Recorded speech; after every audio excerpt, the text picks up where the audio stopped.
What's going on, guys? Welcome to quiz number 8. If you're new here, this is the series where all of you guys analyze the same 3 positions, figure out what move you would play and why, and then we talk about those results in these videos. As usual, there are links down in the description below for this quiz and next week's quiz if you want to get in on that. You can also just pause the video as we go along, but let's jump right in and take a look at these positions.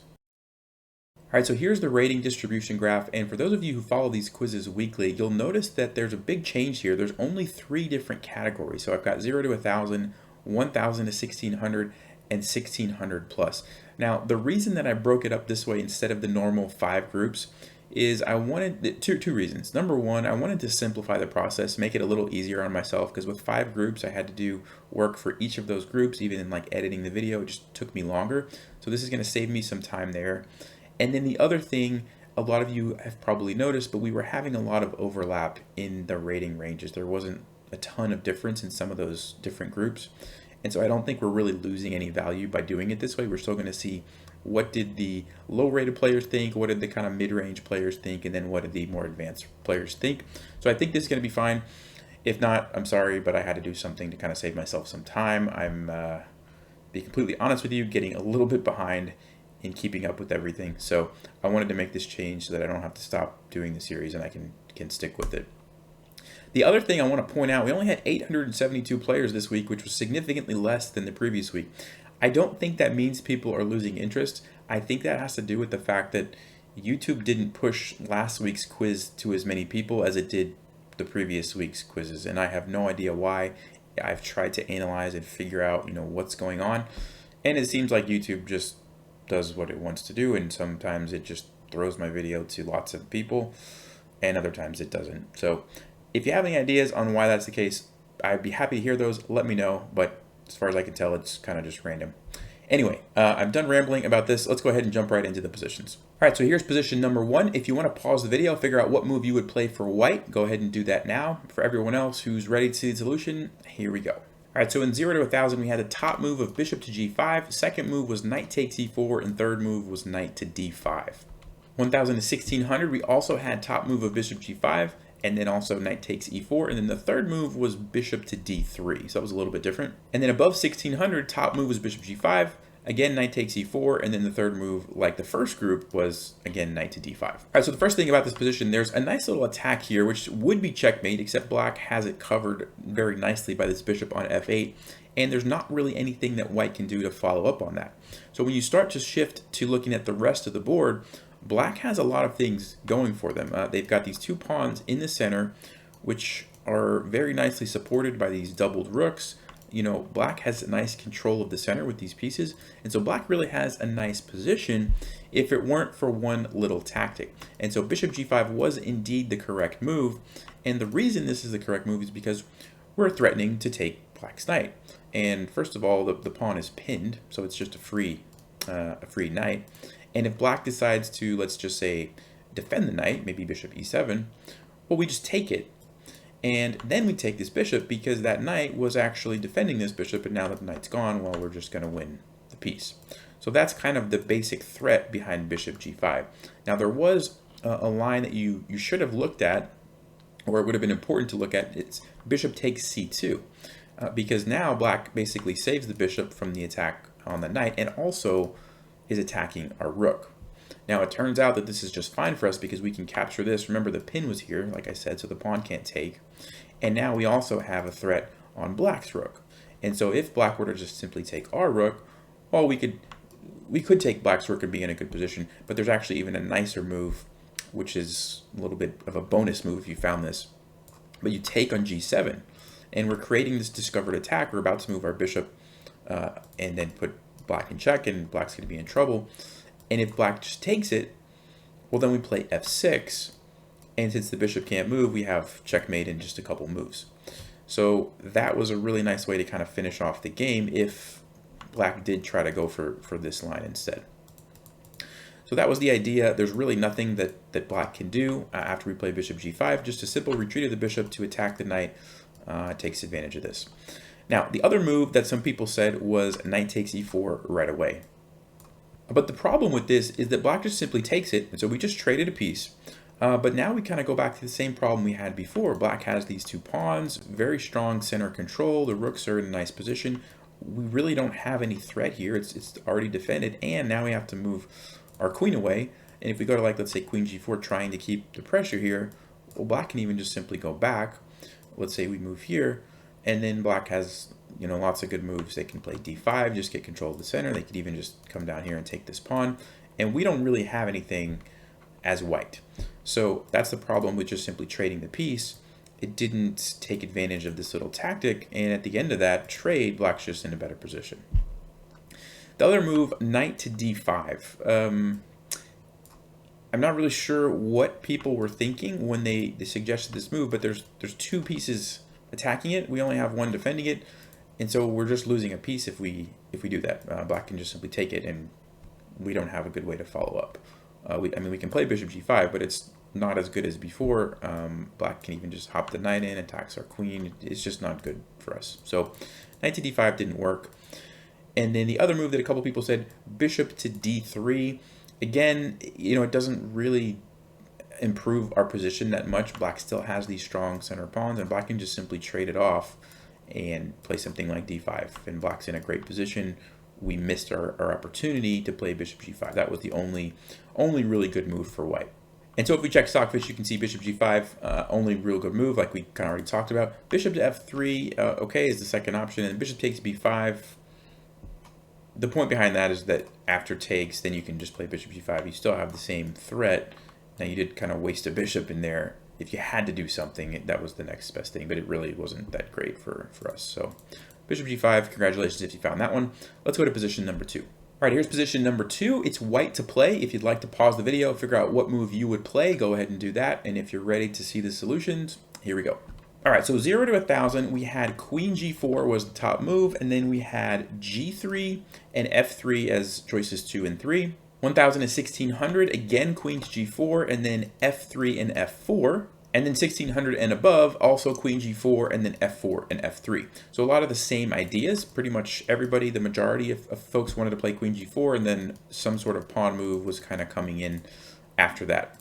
Now this position I chose specifically because it's basically dead even. It's just equal. There are no special tactics for white. There are no special tactics for black. You know, a lot of people were complaining about the fact that I don't ever choose positions that are just even and normal, like positions that don't have tactics in them. And so I thought I would try this position and just see what kind of results we got. It's interesting that still, even in a position like this, pretty much everybody wanted to play the same move, queen g4. And I think it makes sense. It's kind of a natural looking move. Like black has somewhat of an attack going on the king here. And so queen g4, trying to trade the queens off, makes a lot of sense. Now Stockfish doesn't actually like that move so much, but it's not a bad move, and it is a good idea. Now there's one move that I want to mention that not very many people recommended, but this move queen to e1, and I want to talk about this because as I was preparing for this video, something really interesting happened. The very first time I plugged this position into Stockfish, it said queen e1 was the best move for white, and it was showing an equal position. The next time, like a couple days later, I was looking at the position again. I plugged it in. It said queen e1 was a terrible move, and black had a completely winning move. And then this is the third time that I'm looking at it as I'm recording this video. Today, it's saying queen e1 is the best move again. So, I don't know what's going on there, but I think it'd be interesting that if we analyze this and figure out what exactly is going on. Now I have the depth set to 22. So the first thing that I'm going to do is increase the depth a little bit so that it keeps calculating further. And I'm going to see if it changes its opinion on queen e1. All right, so I've let Stockfish analyze a little bit further, and as it's gone further and further past 26 depth, it started to lower the evaluation of queen e1. So instead of it being considered the best move, it's starting to get worse and worse. So the interesting thing is that, you know, that one time it actually realized that right away, even at lower depth, but then most of the other times it's not realizing it until I went further, which is very interesting. So let's go ahead and take a look. Queen e1, the move that Stockfish said before when it actually found that it was bad for white, was rook to f3. And if I play rook f3 and look at Stockfish, then it's like, oh yeah, this is really good for black. So I'm not sure what it saw that it thought it was okay before, but I want to show you why this is such a good move. So first of all, whenever you're calculating a position like this and you're trying to figure out like why is a move so strong, the first thing that you want to identify is what is the threat. Like black's just moving the rook to f3. Like, what is it even accomplishing? So the way that I like to figure out what the threat is by doing a kind of a random move that's not really dealing with the problem. For example, like maybe let's say just sliding my rook over. Okay, I'm not really doing anything about this rook, just because I want to see what's the threat. And Stockfish says there's a couple moves, but one of them that's pretty obvious is bishop takes h3. And then if like we take the bishop, well now the rook can take, and we're getting checkmated here. The rook's coming down, and we can't stop mate in 2. So that's kind of the point, you might say, behind rook f3. Black would like to capture this pawn, and once we retake, the rook can take and we get mated. Now, let's go back and take away that useless move and start to ask some other questions like, well, hold on a second. We have 2 pieces that can just take the rook. I mean, what if we just take it with the pawn? What's the other idea here? Well, again, bishop takes h3. And now it's mate in 9, which I realize is quite a bit. But the point is, these pawns are almost like shields, kind of stopping our pieces from coming over. And black's got all sorts of ideas like this to checkmate us. The knight can come in here to help checkmate us. The queen can even do something with the bishop, depending on what we move. So, for example, if we just do a normal capture, well, then queen to g4 is possible, and we're just mated on g2. Right? So that basically eliminates this from being a potential move we could play. What if we play a move like f4?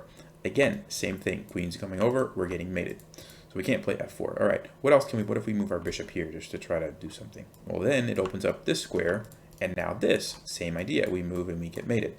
Okay, so I hope you're seeing a pattern here, right? We can't really move any of these pieces, or we get mated by the queen. So we have to do something else. Let's say we bring our queen up to try to maybe go somewhere.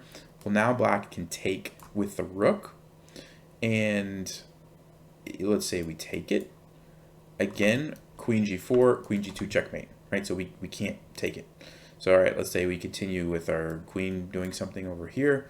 Again, queen g4 is happening. So it's the same idea, right? The queen's going to come in and mate us pretty much in almost any case. So that's why taking with the pawn is really bad. So let's talk about the knight. What do we take with the knight? Well, now black can take with the other rook and sacrifice yet another rook. And again, if we take it, we have the same problem that we're getting mated on. This way, it's a little bit different. The knight can just come in, and this is going to lead to checkmate if we don't do something. So we have to go queen to d1, and the only thing to do is sacrifice the queen, but it doesn't really matter. It's just delaying the checkmate that's happening regardless. So that's the idea. Okay, so we can't take it. What else can we do? What if we just move the bishop? This is the best move that Stockfish says. And this doesn't actually look like it leads to mate, but it's still really good for black. So I just want to show you like the main line here. So bishop takes h3, and then I guess the only thing that we can do to survive is play g3. And I'm not going to go into all the reasoning here. I'm just kind of following Stockfish on this one because it's an extremely complicated position. I think that's why it was getting confused with the evaluation, because of the complexity of the position. Queen to g4, I mean, this looks terrifying for us. Like, this looks really, really bad. But somehow it says we're not getting mated. King to h2, knight takes d4. I just want to kind of show you how the game could go. Let's see, it's not sure if black should play e3 or bishop takes f1. And so there's no immediate mate, but you see it's very, very good for black regardless. So if we go back, Stockfish must have just been confused initially when it said queen to e1. All right, so now that I have the depth further and Stockfish is clear on the fact that queen e1 is bad, it says the best move is f4, and the second move is queen to g4. So queen to g4, basically black doesn't want to trade queen, so queen to f6 is the move that they would most likely play, keeping up the pressure, and black has a slight edge, but not too much of advantage. White is doing okay defending. It is a very tricky position, and this is, as far as like a plan, it's going to be mostly just watching out for tactics and not getting mated. And so very tricky position regardless. And the other move, like we said, f4, best move for white is f4. And I guess the point is, I've talked about this in some of my other videos. A lot of times when you're trying to defend on the king side, playing f4 is really helpful because one, it opens up space for your king. Sometimes you can use that as an escape route and kind of run the other direction. And if you get over here, you're pretty much safe. The other thing that it does is it allows the rook to be more involved. So you can slide your rook up and kind of defend things over here, or slide it up here, defend things over here. Now, obviously, you can't do all these moves I'm talking about, but generally speaking, this is why f4 can be good. Also, the queen now can go to like e2, and it's helping to defend. Bishop can come back. Basically, you're opening up space in a particular spot that's well needed in this case, when the attack is really kind of on this side, right? Now, if there was a bishop sitting over here or something, you know, you'd have to be careful playing f4, but in this case, it's a good move. Now, some of you are probably wondering, what about en passant? Well, that's fine because we can just recapture with the knight. And again, you know, before when black played the rook to f3, one of the big issues, and I'll go back and show you, after this queen e1 move, when black played rook to f3, one of the big issues after capturing is that this pawn is in our way. If this pawn was gone, this position would be much different because our queen could help out defend, our bishop could come back, our rook could come up, you know, the king could have an extra escape route like I mentioned. So, you know, now after we play the move f4, takes, if black tried to do something similar, it's a completely different position, right? Our rook's involved. It's just much better for us. Now we can just take it and we're fine, right? We just take everything. So f4, really nice move if you said that and if you found that. It's the best defensive move in this position.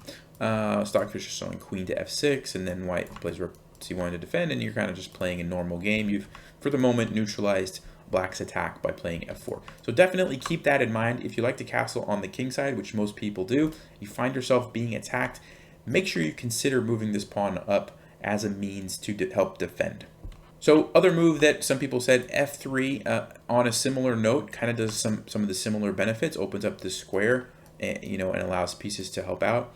Not quite as good because on f4 it really just kind of blocks everything off. And f3 we kind of have to continually monitor this trade, right? When we play f4, black only gets one chance to en passant, right? You can't keep doing en passant later, you only get one chance. And so that's why probably a little better than f3, because now we have to, this is always going to be a possibility. Okay, the other move someone said I think was g3. And the problem here is that you're losing this pawn, but not only are you losing this pawn, you've created some big weaknesses and holes over here. And yeah, this is really, really good for black. So something like queen e2, oh yeah, black's going to play rook h5, and you've got big problems over here. Okay. So, but overall, most people had the right idea. You know, your king's under attack. You have to figure out a way to defend. And so queen g4, you had the right idea. If you could trade queens, that's a good way to do it. And then also f4 was the best way to do it. And so, you know, if you check Stockfish, f4, queen g4, and f3 were the top 3 moves.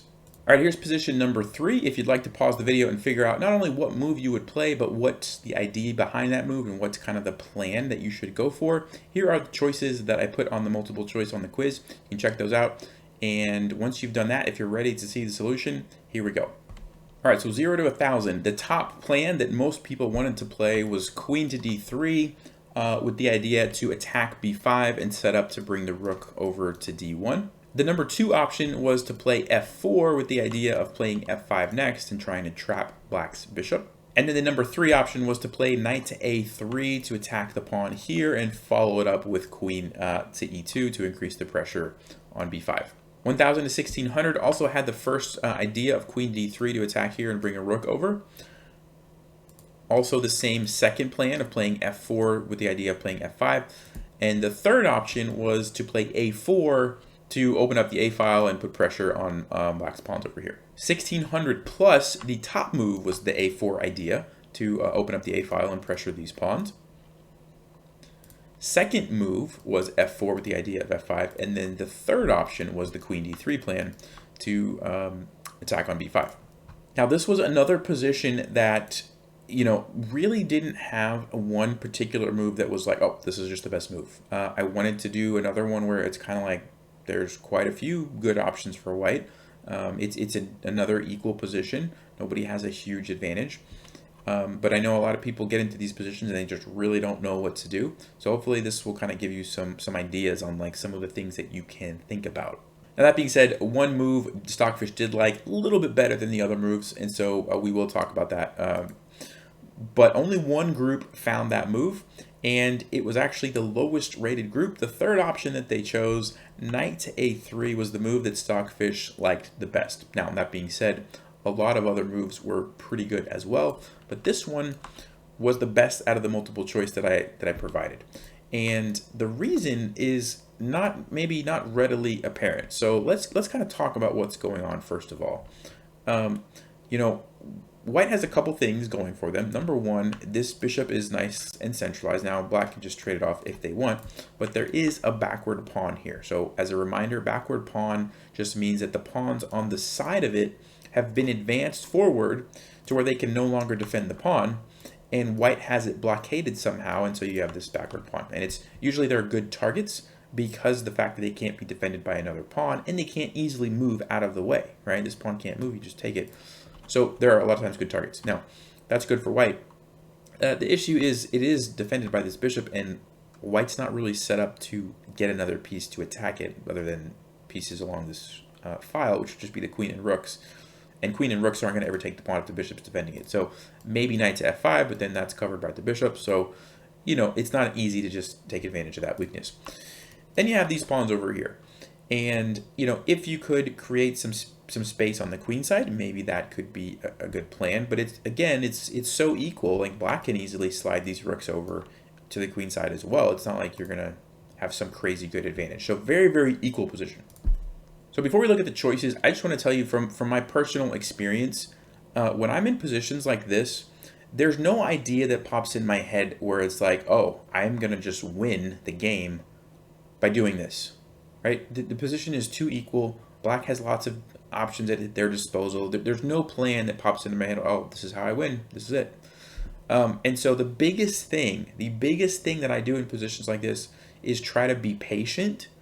Well, two big things. Try to be patient, and then try not to make mistakes. Try not to make blunders by doing something that, you know, is just dumb. Like if I get desperate and I do something that's just not good. You know, an example might be like I'm a little bit frustrated with the position. I don't know what to do. I'm like, you know what? I'm going to play h4, h5, trap this bishop. I'm just going to go for it.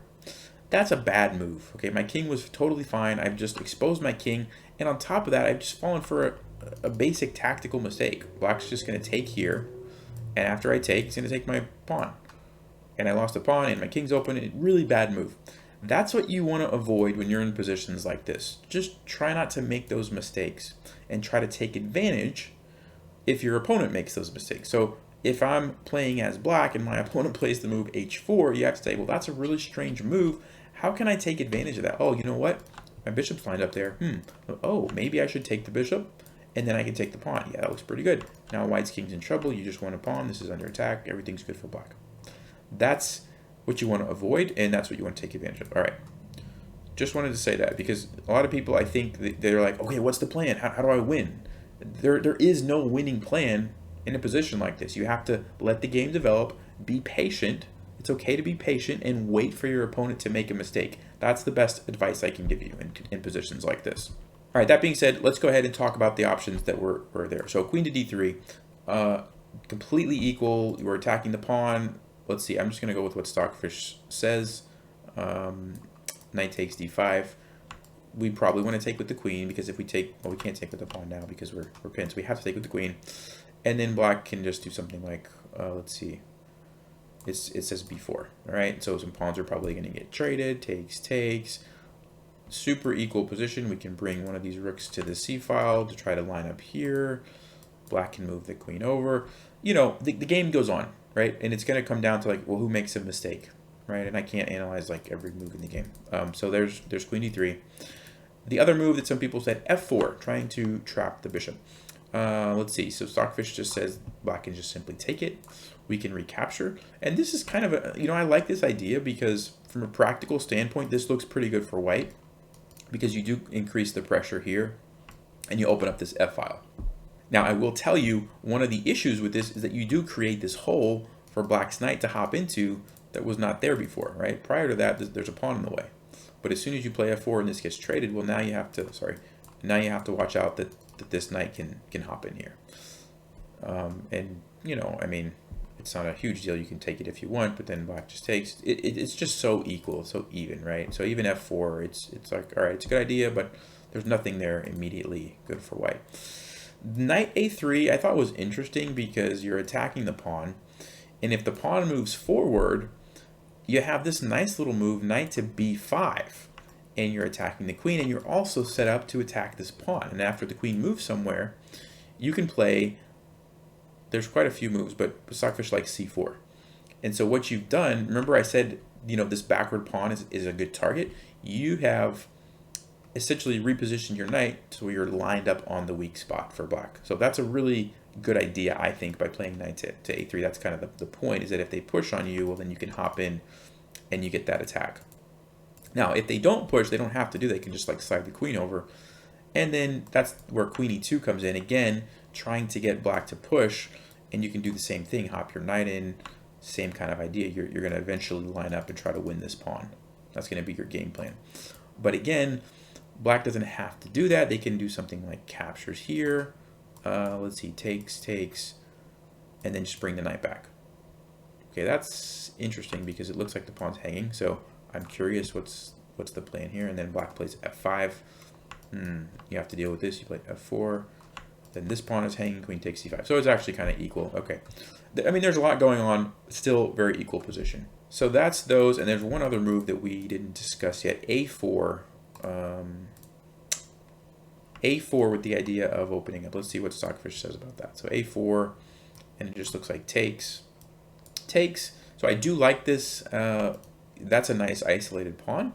Stockfish basically seems to think that it's still really equal, and black would just do something like h5, trying to kind of create some counterplay here. The problem with that pawn is it's very well defended. Like even if we did something like this, we're not even threatening to take it, right? So it's not that easy, and black's going to kind of start doing some things over here on the king side. Slide the rook over. I'm just going with what Stockfish says. Anyway, it's hard for me to like even know what to talk about in a lot of these positions because it's so equal. And so I'll just recap the number one takeaway.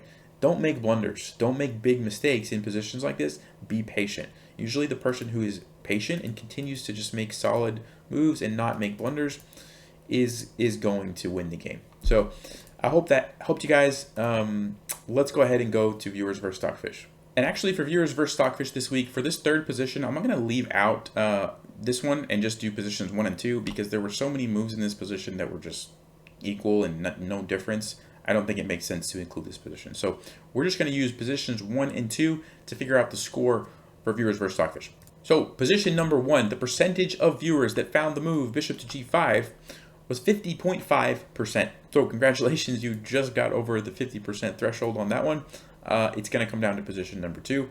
Let's take a look. All right, so for position number 2, because Stockfish itself was confused about queen e1, I decided to go ahead and include the top 2 moves. So f4 as well as queen g4. If you said either one of those, I'm going to count that as a correct move in this case because they're so close, and queen g4 was very good. It wasn't like a bad move or anything, and it was the right idea, I think. So I'm going to include that and f4. The total percentage for both of those moves in position number 2 is 50.8%. So if we take the average, we get 50.6%, and that is a victory, although it's just barely a victory. So as usual, I'll pull over the spreadsheet. You can see we are on a winning streak the last 3 in a row. This one was close, but congratulations. For those of you who have asked, this does not match up with the number of quizzes that we're on because I didn't start the viewers versus Stockfish right at the beginning, and so even though it's match number 7, it's quiz number 8. I know it's off, but that's why. Anyway, congratulations, good job guys. I will see everyone in the next quiz. Let me know, as always, questions, comments, concerns, thoughts. Stay sharp, play smart, take care.